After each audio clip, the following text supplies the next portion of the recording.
Welcome back guys, स्वागत है आप सभी का बॉटनी लेक्चर में।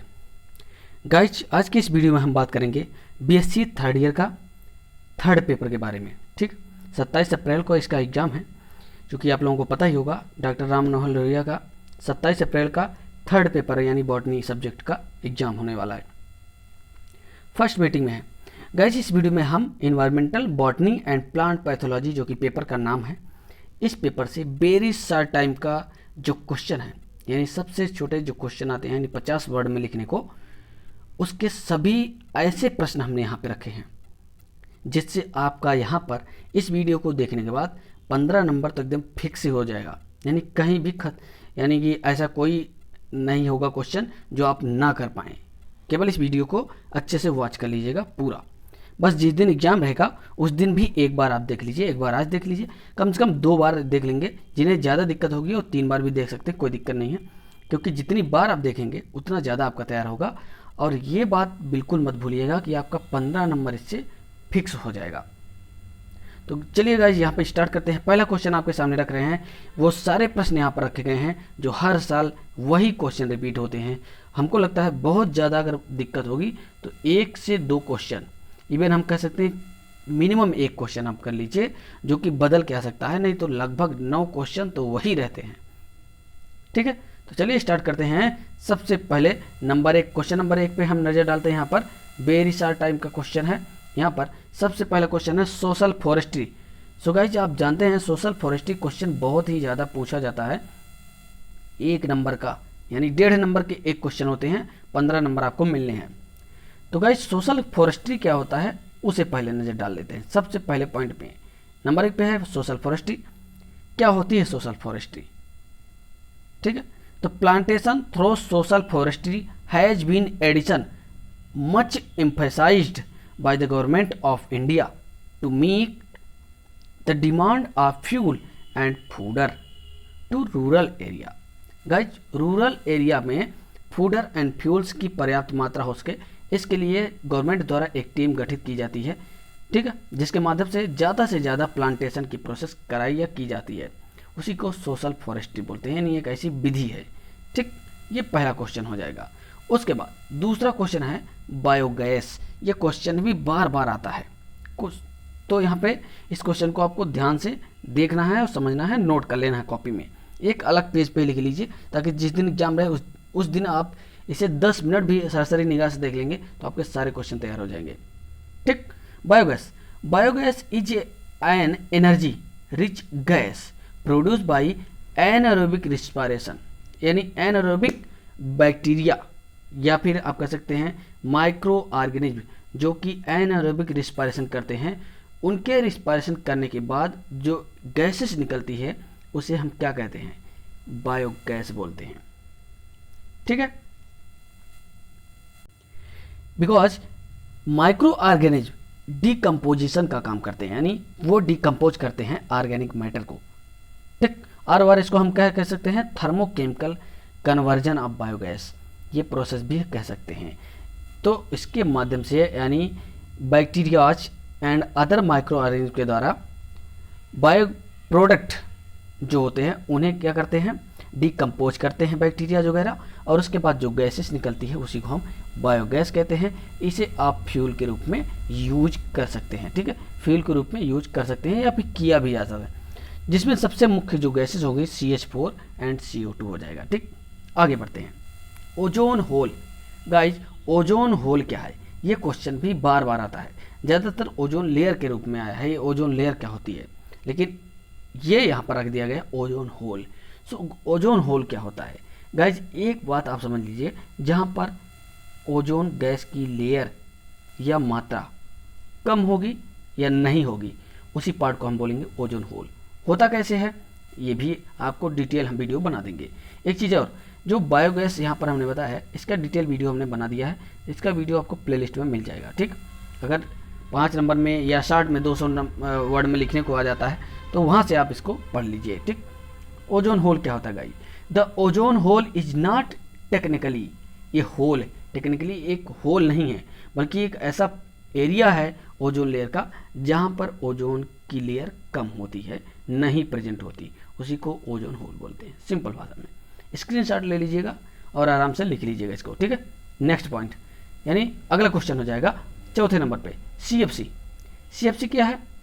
क्लोरोफ्लोरोकार्बन, इसका फुल फॉर्म है क्लोरोफ्लोरोकार्बन, ठीक। Chlorofluorocarbons are non toxic non flammable chemicals containing atoms of carbon, chlorine and fluorine. ये तीनों का कंपाउंड होता है क्लोरोफ्लोरोकार्बन, जो कि नॉन टॉक्सिक होती है, ठीक। नेक्स्ट हो जाएगा नेक्रोसिस। नेक्रोसिस क्या होता है गाइस? डेथ ऑफ सेल्स और वर टिश्यू थ्रू डिजीज और वर इंजुरी। किसी भी डिजीज या इंजुरी के माध्यम से सेल्स का डेड होना या टिश्यूज का डेड होना क्या कहलाता है? नेक्रोसिस कहलाता है, ठीक है।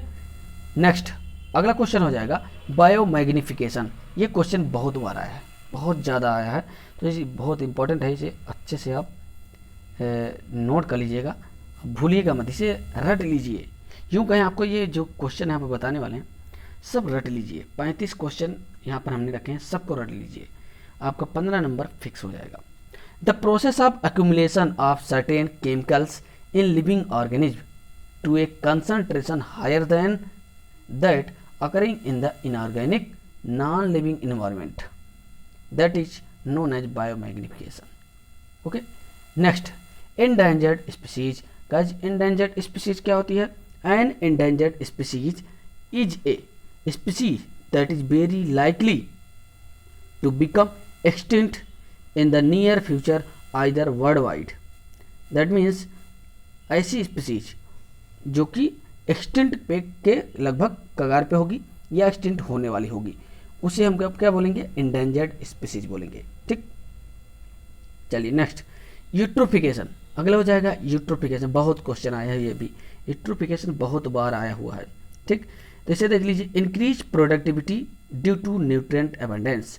न्यूट्रिएंट एबंडेंस के अकॉर्डिंग्स या बेसिस पे प्रोडक्टिविटी का क्या होना? इंक्रीजमेंट होना यूट्रोफिकेशन कहलाता है। नेक्स्ट अगला हो जाएगा इल्यूबिएशन। इल्यूबिएशन क्या होता है? Illuviation is the movement of materials such as clay. That means clay particles का मूवमेंट होना। आयरन्स और कैल्शियम कार्बोनेट, ये सभी पार्टिकल्स क्या होंगे? मूवमेंट होंगे। The region of illuviation also known as the E horizon. That means illuviation किसे बोलते हैं? यानी क्ले पार्टिकल्स का और कैल्शियम कार्बोनेट, आयरन कंपाउंड्स, इन सब का रिमूवल होना या मूवमेंट होना क्या कहलाता है? इल्यूबिएशन कहलाता है, ठीक। ये किस लेयर में पाया जाता है? ई होरिजन, ई लेयर पे पाया जाता है। अगर आप सॉइल प्रोफाइल पढ़े होंगे, सॉइल प्रोफाइल, तो उसमें बताया जाता है ए होरिजन, बी होरिजन, सी होरिजन, ई होरिजन, सारे के सारे जो लेयर्स होते हैं उसमें दिया गया है, तो आप उसे देख लीजिएगा, वहाँ पे आपको समझ में आ जाएगा इल्यूबिएशन क्या होता है। एक्चुअली में आप बस यहाँ पर एक लाइन यहाँ पर बस आपको ध्यान देना है, यहाँ से यहाँ तक, यानी iron carbonate, calcium carbonate and clay particles, यही इतना ध्यान देना है कि मूव करता है। ओके, नेक्स्ट क्वेश्चन है 10वें नंबर पे, फंगीसाइड। सो गाइज फंगीसाइड क्या होता है? फंगीसाइड एक प्रकार का केमिकल होता है जिसकी वजह से फंगल डिजीज को डिस्ट्रॉय किया जाता है, ठीक। लिखा है it is a chemical that are use for destroying parasitic fungi. Parasitic fungi को क्या किया जाता है? डिस्ट्रॉय किया जाता है। अच्छा, इसको भी आप देख लीजिए, पैरासिटिक फंजाई, यहाँ पर जो क्वेश्चन हमने दिया है सिर्फ वही बताएंगे, ठीक है। पैरासिटिक फंजाई किसे कहते हैं? ओके, चलिए, अगर आपको दिक्कत हो रही है, नहीं समझ में आ रहा, तो आप कमेंट कीजिए। जब आप कमेंट करेंगे तो हम पैरासिटिक फंजाई भी आपको बता देंगे, ठीक। Next, global warming. Global warming क्या होता है? Climate change refer to long term shift in temperature and weather pattern. Weather pattern और वह टेम्परेचर के बेसिस पे, ठीक है, जो क्लाइमेट है चेंज हो जाता है, that is known as global warming. यानी क्लाइमेट का चेंज होना ही ग्लोबल वार्मिंग कहलाता है। ओके, और होता किसकी वजह से ये भी जान लीजिए, due to burning of coals and oils. Generally coals के बर्निंग से, ऑयल्स के बर्निंग से ये पूरा का पूरा जो क्लाइमेट है वो चेंज हो जाता है, इसी को ग्लोबल वार्मिंग कहते हैं। आज की डेट में हर एक कंट्री इसका शिकार हो रही है, यानी ग्लोबल वार्मिंग की जो कंडीशंस है हर सिटीज़ में, हर कंट्री में हो रही है। Acid rain. Guys acid rain क्या होता है? Acid rain means the presence of excessive acid in rain water. Acid rain का मतलब होता है रेन वाटर में, वर्षा का जो पानी होता है जब बारिश होती है उसमें ज़्यादा से ज़्यादा मात्रा में एसिड का प्रेजेंट होना क्या कहलाता है, एसिड रेन कहलाता है।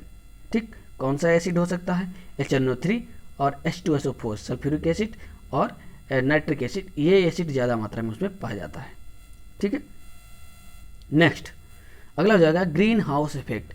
ये 1 नंबर में ही नहीं, यानी 1 नंबर में यानी कि 1.5 नंबर में आता है, तो 1.5 नंबर आप मत समझिएगा, ये लॉन्ग में भी आता है ग्रीन हाउस इफेक्ट। इसको आप जितना ज़्यादा हो सके उतना ज़्यादा पढ़ लीजिए, इसका हमने लॉन्ग वीडियो भी बनाया है, तो आपको इन्वायरमेंट वाले जो प्लेलिस्ट है उसमें इसका वीडियो मिल जाएगा, देखना ना भूलें। ठीक है, चलिए, it is warming of the atmosphere, it is caused by increasing level of carbon dioxide. Carbon dioxide का एटमॉस्फेयर में इंक्रीज होना ग्रीन हाउस इफेक्ट कहलाता है। जनरली जो होना चाहिए उससे ज़्यादा हाई मात्रा में CO2 का इंक्रीजमेंट ग्रीन हाउस इफेक्ट कहलाता है। बहुत सिंपल लैंग्वेज में बता रहे हैं आपको। Radiation pollution, radiation pollution the physical pollution of air, water and soil with radio active material, that is radiation pollution. Radiation pollution किसे बोलेंगे, वाटर, सॉइल, एयर, इन सब में रेडियो एक्टिव मटेरियल का ज़्यादा मात्रा में इंक्रीजमेंट हो जाना या फैल जाना क्या कहलाता है, रेडिएशन पोल्यूशन कहलाता है गाइस।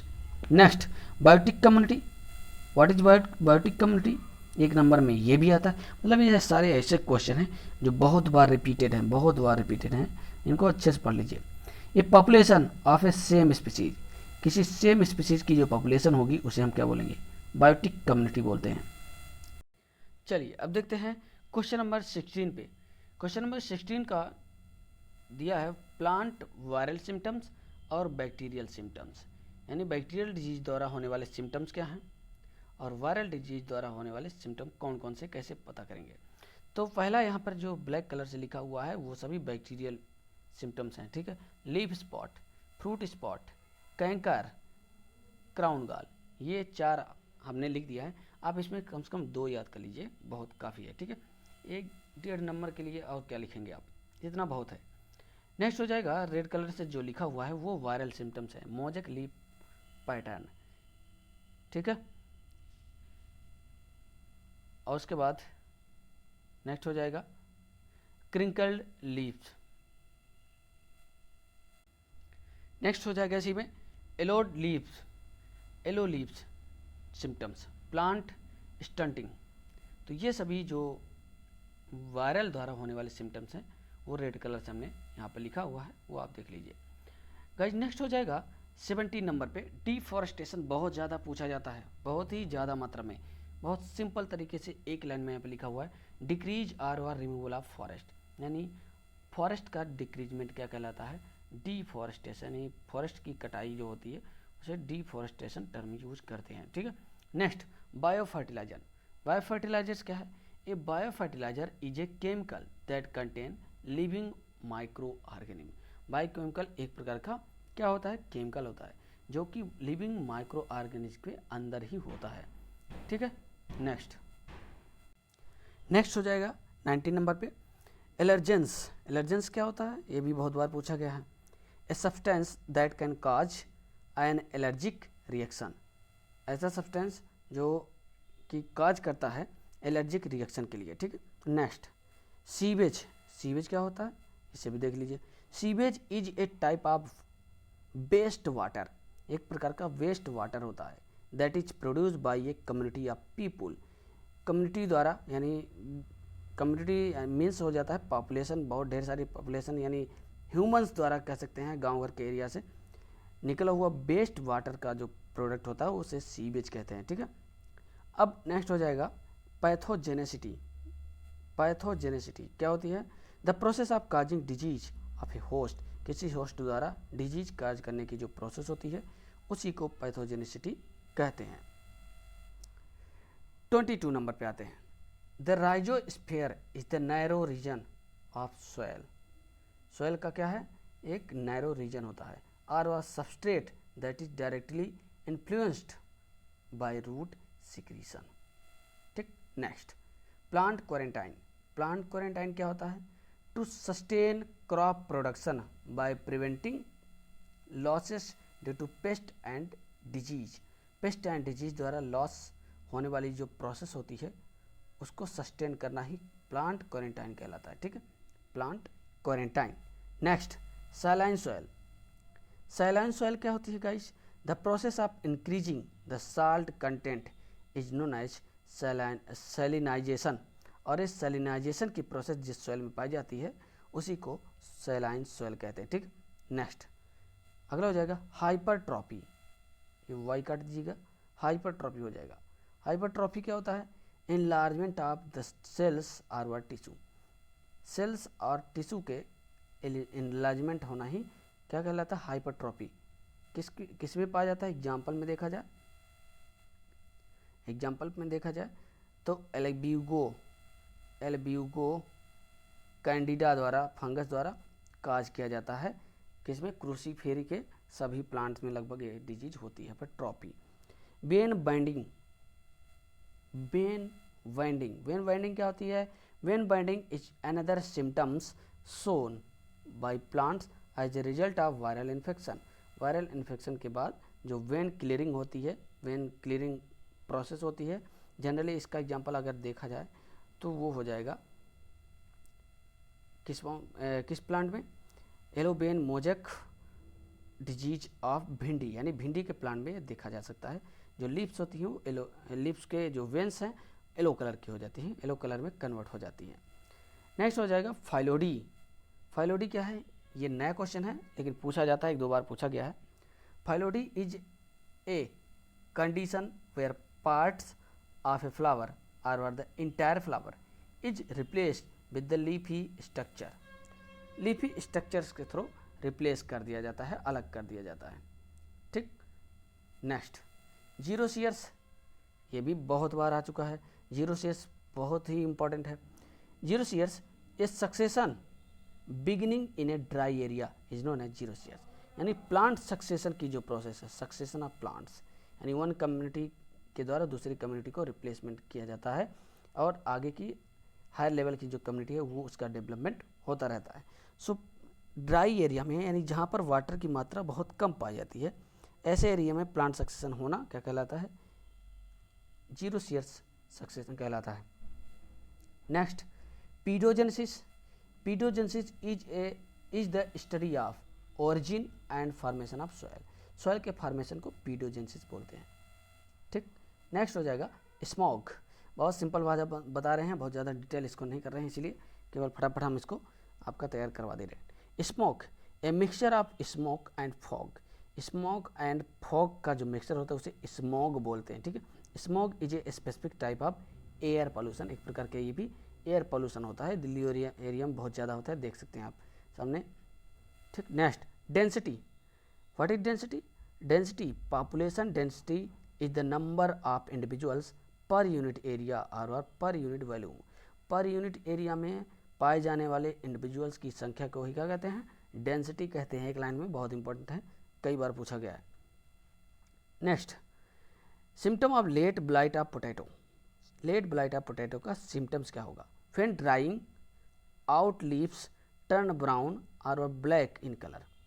आउटर लीव्स जो होती है वो ब्राउन या ब्लैक कलर में हो जाती है पोटैटो में, तो उसे बोलते हैं symptom of late blight of potato. ये हो जाएगा। ठीक है, नेक्स्ट हाइड्रोसियर्स। अभी इसके ऊपर हमने जीरोसियर्स बताया, यानी ऐसा प्लांट सक्सेशन जो ड्राई एरिया में हो, और ऐसा प्लांट सक्सेशन जो वाटर में हो उसे हम हाइड्रोसियर्स बोलेंगे। Plant succession which is takes place in water, more excess water. ठीक, नेक्स्ट हो जाएगा बीओडी, बायोलॉजिकल